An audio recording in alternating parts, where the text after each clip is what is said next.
Hello everyone, this is Oliver from Neo and today we are going to talk about green tea, and this is going to be the essential of Japanese green tea.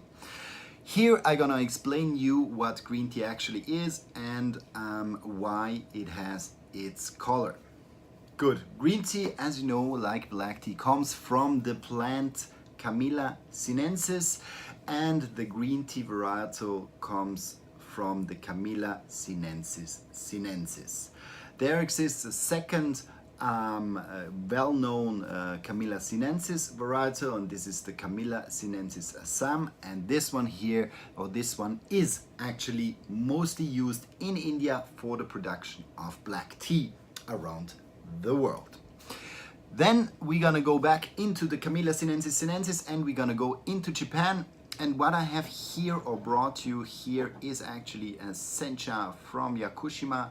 So you can see a slightly shaded green tea, so meaning covered before the harvest for around 1 week, developing a nice smoothness with it. So how does exactly green tea develop? Green tea is as the black tea harvested when the time is the right one, when the shoots really have developed well, and you can harvest around leaves which are around 8 to around 10 centimeters of length. And then they take them, and in difference to the black tea, what they do to the green tea is that they steep it or they steam it right away. It goes in a bath of steaming of around 100 degrees Celsius, which are around 250 degrees Fahrenheit.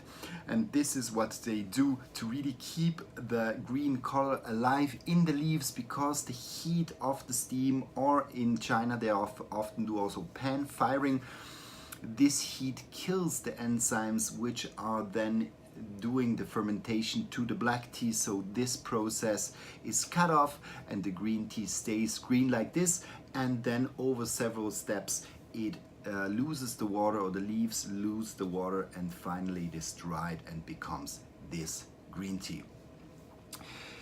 Then in green tea itself you have around 500 different so-called cultivars. A cultivar is a kind of a breed of green tea, and the most known in Japan, for around 80% of the whole production is done with one cultivar, and this one cultivar is called the Yabukita. And also this here is a Yabukita cultivar, and the Yabukita cultivar has, for the Japanese, one major advantage, that it is very versatile in taste. So you get some of these fresh grassy tones in it, you have some of the umami, some sweetness, a little bit the savoriness coming with the umami, and you have a slight hint of astringency in the end. So it shows a broad spectrum of taste, and that's why Yabukita is very liked by the Japanese. And on the other hand, Yabukita is a cultivar which grows really fast, or pretty fast, and is one of the first being ready for the harvest. And the Japanese, they're really longing for this shincha, so-called shincha period, where the first tea leaf or the first harvest is brought into the market. And nowadays it's a little bit less important, but in the early days, around the 60s or 70s of the last century, the shincha season was really important. But in terms of green tea, can really have different kinds in terms of caffeine. So here we have a rather higher caffeinated green tea, and this one here has around 80 to 100 milligrams of caffeine. When you want to have stronger and even very high caffeinated green tea, you go for the very high level senchas, so kabuse senchas for example, or you really go to Gyokuro, and Gyokuro can go up to 140 milligrams of caffeine. This is very close to a normal espresso. But what is different between green tea is that due to the fact that it is steamed, also a lot of the amino acids are kept in the plant. You have a lot of the vitamins still in the plant. That's why it is considered, and also for the Asians, so for the Chinese or for the Japanese as well, they mostly drink green tea due to its health benefits.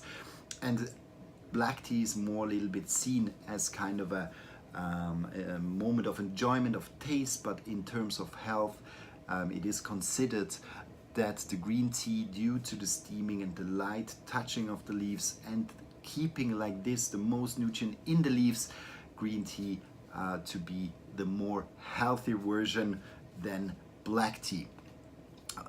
What you have a lot in when then also linked to the caffeine is the L-theanine, which is an amino acid, and these two things, they balance each other out. So even when the tea has a very high amount of caffeine, then you can be sure when you have a high level also of L-theanine in the leaves that this effect is buffered, so it wakes you up, but the stimulation of the L-theanine, which is around relaxing, concentration, giving you more focus, calms you in the same time, and then the effect of the green tea is also prolonged in comparison to, for example, coffee or black tea.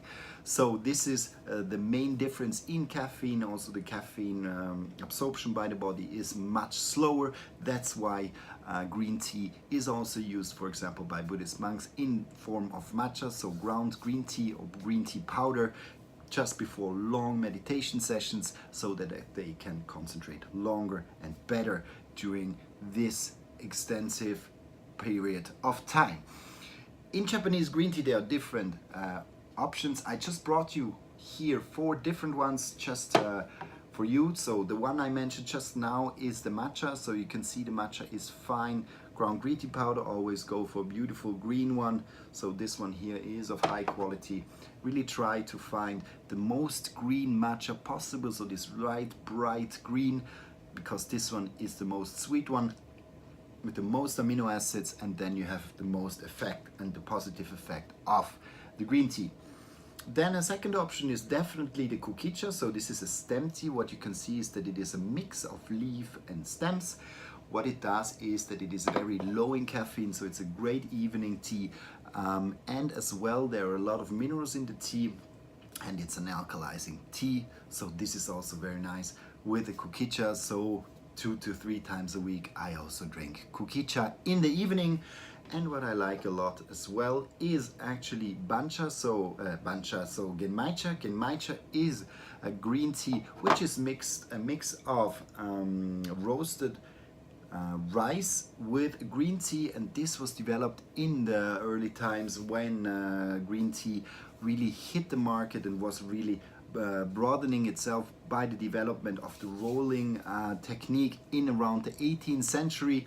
People who were not that rich or from the middle class could not afford a high amount of green tea, so they started to mix the green tea with puffed rice, giving it a more cereally taste note and enlarging also the quantity of tea. Then finally they could drink with the same amount. So this was a very nice way to flavor the tea and to enjoy also green tea, as you could maximize the amount.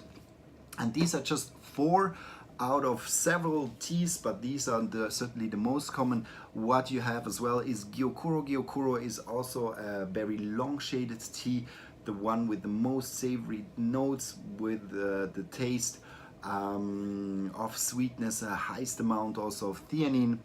Also, for example, you have the Bancha, which is often done with the Genmaicha, and this is a very low caffeinated tea with also a lot of minerals. Good. So this was a short introduction into Japanese green tea.